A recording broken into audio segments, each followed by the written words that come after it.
temple chambers throughout the land between the rivers, the gods themselves seemed to rest, their divine presence palpable in flickering lamplight. But divine peace would not last forever. As Mesopotamian cities grew in wealth and power, as their populations swelled and their ambitions expanded, the very patron deities who had united each community in common purpose would become the rallying points for conflicts that would reshape civilization itself.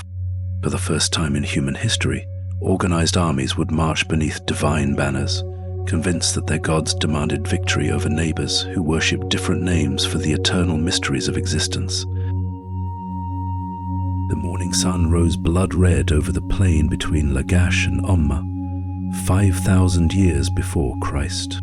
For generations, these sister cities had shared the fertile borderlands along a now vanished canal, their farmers working adjacent fields under the benevolent watch of patron deities who seemed to smile equally upon both communities.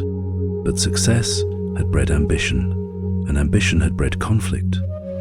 The dispute began, as so many wars do, over something as essential as life itself: water. The canal that separated their territories carried the precious flow that transformed desert into garden, mud into grain, scattered settlements into thriving cities. In seasons of plenty, when mountain snows melted abundantly in distant Turkey and the rivers ran high, there was enough for all. But when the floods came late or sparse, when the sun burned too fierce and the channels ran low, each drop became precious beyond gold. Umma's farmers, working fields slightly upstream, discovered they could dig deeper channels that drew more water to their crops. Lagash's farmers, watching their own fields begin to wither, appealed to their patron deity Ningirsu for justice against neighbors who seemed to be stealing the divine gift that belonged to all who worked the earth faithfully. The priests of both cities consulted their gods through elaborate rituals of divination. Sacred birds were observed. Omens were read in the flight patterns of cranes and herons that nested in the wetlands.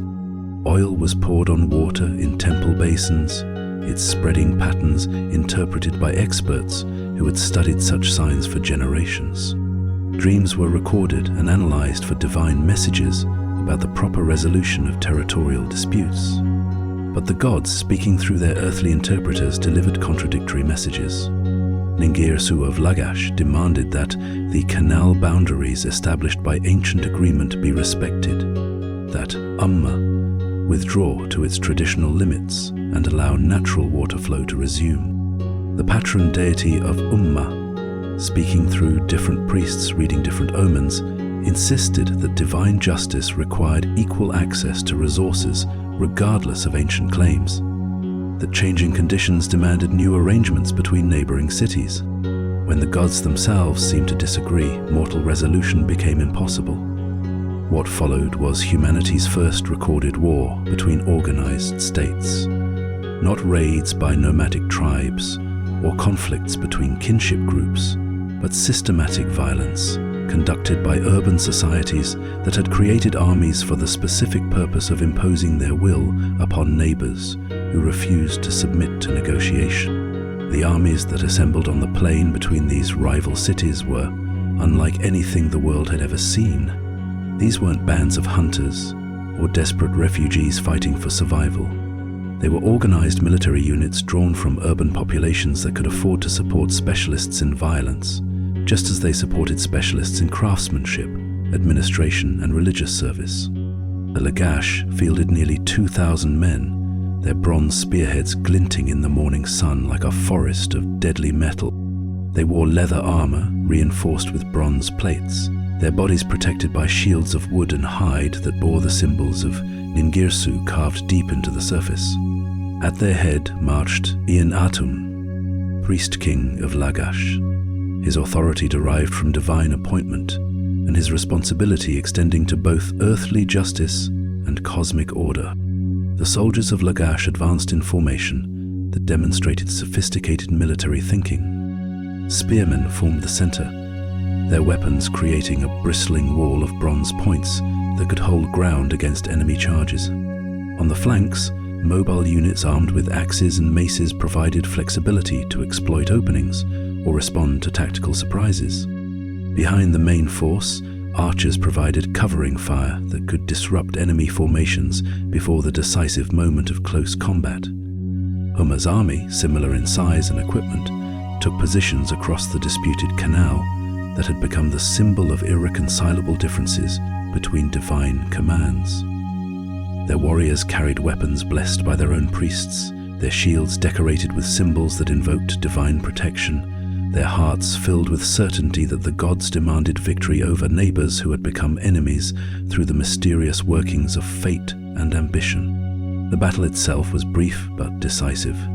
Bronze clashed against bronze as spearmen struggled for advantage across the narrow waterway that divided communities that had once shared festivals and marriages.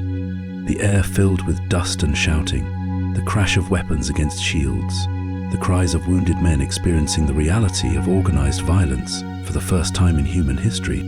When the fighting ended, Umma's forces lay broken on the field, their survivors fleeing toward the walls of their city, while Lagash's victorious army controlled the disputed canal and the divine right to determine how its waters would be distributed.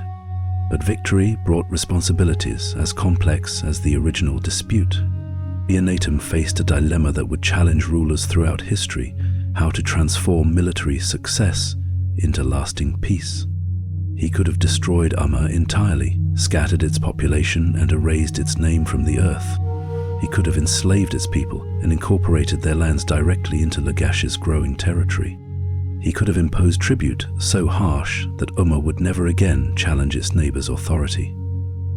Instead, guided by religious principles that recognized divine justice as more complex than simple victory, Eonatum chose a different path. He established boundary stones, marked with cuneiform inscriptions that recorded the terms of peace between the rival cities. These stones, placed along the disputed canal, served as permanent reminders that divine will had been expressed through combat, and that future violations would invoke not just human punishment, but cosmic judgment.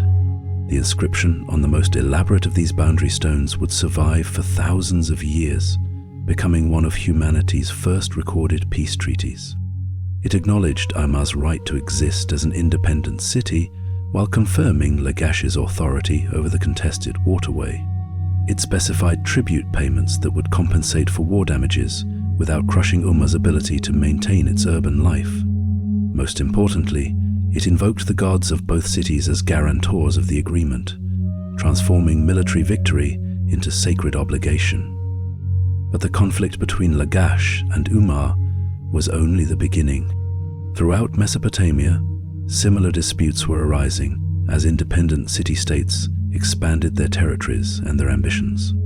Each city, protected by its patron deity and confident in its divine mission, began to see its neighbors not as partners in the great experiment of civilization, but as competitors for resources, territory, and divine favor. The great city of the moon god Nana, found itself in conflict with Uruk over control of trade routes that connected the Persian Gulf to the inland regions where lapis lazuli and other precious goods originated. Both cities claimed divine authority over the merchants who carried wealth between distant lands. Both demanded tribute from caravans that passed through territories they considered sacred to their patron deities. The wars that followed were more sophisticated than the simple boundary dispute between Lagash and Umma. Ur's armies included naval units that controlled waterways connecting the cities to the sea, while Uruk's forces specialized in siege techniques, designed to overcome the massive walls that protected enemy urban centers. Both sides developed tactical innovations that would influence military thinking for millennia. The use of chariots for rapid movement, the employment of engineers for siege warfare, the coordination of different military units to achieve strategic objectives. Nippur, the religious heart of Sumer where Enlil held court, found itself in the unique position of mediating between rival cities whose conflicts threatened the stability of the entire region. As the center of religious authority, Nippur's priests claimed the right to interpret divine will in disputes between other cities, to determine which side truly represented cosmic justice in conflicts that all participants claimed were ordained by heaven. This religious authority made Nippur enormously influential but also intensely vulnerable. Every city that received unfavorable judgments had incentive to challenge Nippur's authority, either through diplomatic pressure or military force. The city that controlled the religious center of Mesopotamia could legitimize its own territorial ambitions while undermining its rivals' claims to divine support. The result was a complex web of alliances and conflicts that drew all the major cities into a struggle for regional dominance that would last for generations. Lagash allied with Ur against Uruk and Umma, then switched sides when political circumstances changed. Religious festivals became opportunities for diplomatic negotiation, but also occasions when rival cities could demonstrate their military strength and divine favor. The constant warfare that characterized this period drove remarkable innovations in military technology and organization. Bronze-working techniques improved rapidly as cities competed to produce superior weapons and armor. Fortification design became increasingly sophisticated as urban planners learned to defend against new siege techniques. Military logistics developed to support armies that operated far from their home cities for extended periods. But perhaps most significantly, the experience of interstate warfare began to change how Mesopotamians understood political authority and divine will. Kings who had once served primarily as high priests, managing religious observances and urban administration, now found themselves judged primarily on their military success. Divine favor was increasingly measured by battlefield victory rather than agricultural abundance or artistic achievement. This transformation had profound implications for Mesopotamian society. Military leaders gained influence at the expense of traditional priests and civil administrators. Resources that had once been devoted to temple construction and religious festivals were redirected toward weapons production and army maintenance. The gentle rhythms of agricultural life that had characterized early Mesopotamian cities were increasingly disrupted by the demands of constant military preparedness. Young men who might once have become craftsmen or merchants found themselves pressed into military service that could last for months or years. Families were separated as armies campaigned in distant territories. Cities that had once welcomed traders from neighboring communities now viewed outsiders with suspicion as potential spies or advanced scouts for enemy forces. Yet even as warfare transformed Mesopotamian politics, the underlying religious and cultural unity of the region remained strong. Soldiers from rival cities worshipped gods, whose names might differ, but whose essential nature was similar. The cuneiform writing system spread throughout the region precisely because military communications required standardized methods of preserving and transmitting information. Trade continued even between cities that were technically at war, mediated by merchants who recognized that economic prosperity served everyone's interests. The epic literature that emerged from this period reflected the tension between warfare and civilization, between the heroic ideals that glorified military prowess and the wisdom traditions that counseled moderation and peaceful resolution of conflicts. The growing Epic of Gilgamesh, still being refined by scribes throughout the region, explored these themes through the story of a king who learned that true heroism lay not in conquest, but in understanding. Not in dominating others, but in accepting the limits of mortal power. As evening settled over the contested plains of Mesopotamia, as oil lamps flickered to life in the military camps and palace chambers throughout the region, something fundamental had changed in human civilization.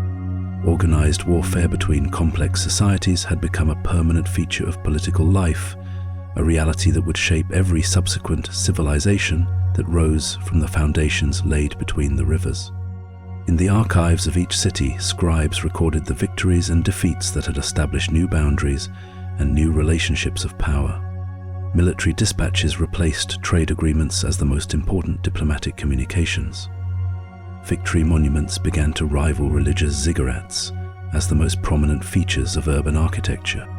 But beneath the surface, changes brought by constant warfare, the deeper currents of Mesopotamian civilization continued to flow.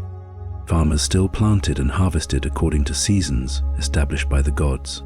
Craftsmen still perfected techniques that created objects of beauty and utility.